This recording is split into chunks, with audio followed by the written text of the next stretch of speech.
महाराष्ट्रातील लाखो शेतकऱ्यांसाठी एक अत्यंत आनंदाची आणि दिलासादायक बातमी घेऊन आलो आहे.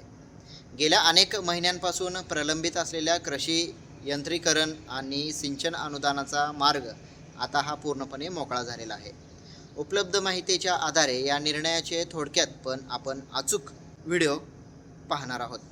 राज्य शासनाच्या महाडीबीटी पोर्टलद्वारे शेतकरी ट्रॅक्टर, विविध कृषी अवजारे, ठिबक सिंचन यासारख्या सुविधांसाठी अनुदानासाठी अर्ज करत असतात.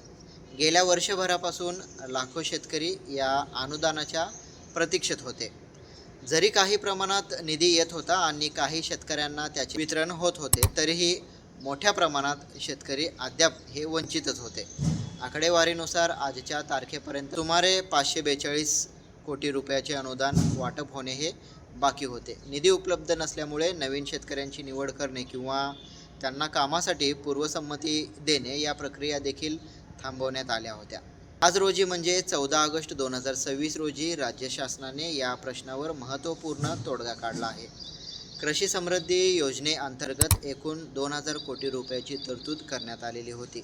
त्यापैकी 600 कोटी रुपयाचा निधी उपलब्ध करून देण्यात आला आहे.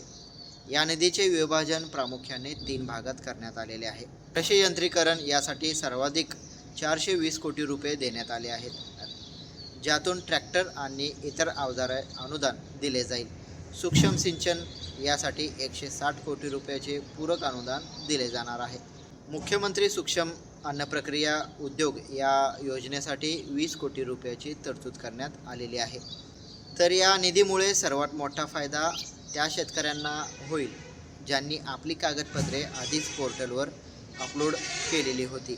आता या पात्र शेतकऱ्यांच्या खात्यावर अनुदानाची रक्कम जमा होण्याची प्रक्रिया थोडक्यात सुरू होईलच. केवळ प्रलंबित अनुदानच मिळणार नाही, तर या वितरणासोबतच नवीन प्रक्रियाही सुरू होतील. प्रलंबित देणी दिल्यानंतर शासन नवीन शेतकऱ्यांची लॉटरीद्वारे निवड करणे आणि त्यांना नवीन कामासाठी पूर्वसंमती देणे या प्रक्रिया पुन्हा जोमाने सुरू करणार आहेत. यामुळे कृषी विकासाला गती मिळण्यास मदत होईल.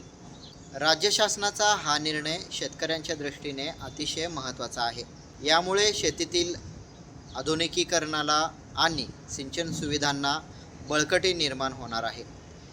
शेतकरी या संदर्भातील अधिकृत शासन निर्णय म्हणजेच GR महाराष्ट्र शासनाच्या अधिकृत संकेतस्थळावर पाहू शकतात. थोडक्यात सांगायचे तर या निधीच्या उपलब्धतेमुळे शेती क्षेत्रातील प्रलंबित अनुदानाचा प्रश्न आता मार्गी लागलेला आहे.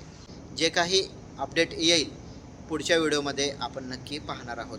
तत्पूर्वी आपण या व्हिडिओला तोपर्यंत जय जवान जय किसान.